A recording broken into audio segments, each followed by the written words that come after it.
ఈ నెల 18వ తారీఖు వాణినగర్లో నాగస్వాతి, బుర్రా నాగస్వాతి అనే ఆవిడ ఇంట్లో మగవాడు కానీ ఇతరులు ఎవరు లేనప్పుడు ఆమె ఒంటరిగా ఉండటం గమనించి ముద్దాయిలు ఇంట్లోకి ప్రవేశించి ఆమెని కొట్టి కళ్ళల్లో కారం చల్లి ఆమె మెడలో ఉన్న మంగళసూత్రాన్ని ప్లస్ శాంసంగ్ సెల్ ఫోన్ని థెఫ్ట్ చేసి రోబరీ చేసి అబ్స్కాండ్ అయిపోవడం జరిగింది. ఇది జరిగి 3 రోజుల్లో మన తిరుపతి జిల్లా ఎస్పీ గారి సుబ్రాయుడు ఐపీఎస్ గారి ఉత్తర్వుల మేరకు, అట్నే క్రైమ్ అడిషనల్ ఎస్పీ గారు వారి ఉత్తర్వుల మేరకు Tirupati rural PS inspector T Chinagovindu, Ramakrishna, వాళ్ళ టీం ఆరిఫ్, మధు ఇంకా వాళ్ళ సభ్యులు కలిసి ఆ టెక్నికల్ ఎవిడెన్స్ను కూడా ఇందులో ఉపయోగించుకొని ఇన్ఫర్మేషన్ గ్యాదర్ చేసి ముద్దాయిల్ని 3 రోజుల్లో పట్టుకోవడం జరిగింది.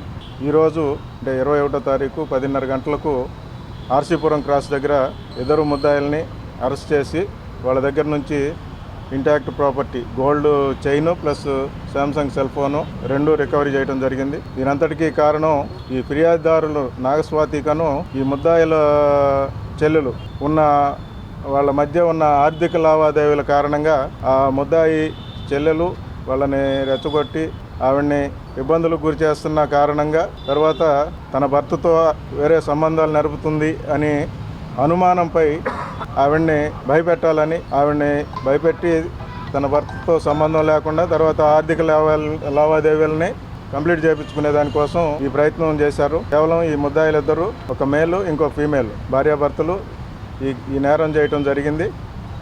అది వాళ్ళ చెల్లెలు అత్తగారి ప్రోద్బలంతో ఈ నేరం చేశారు.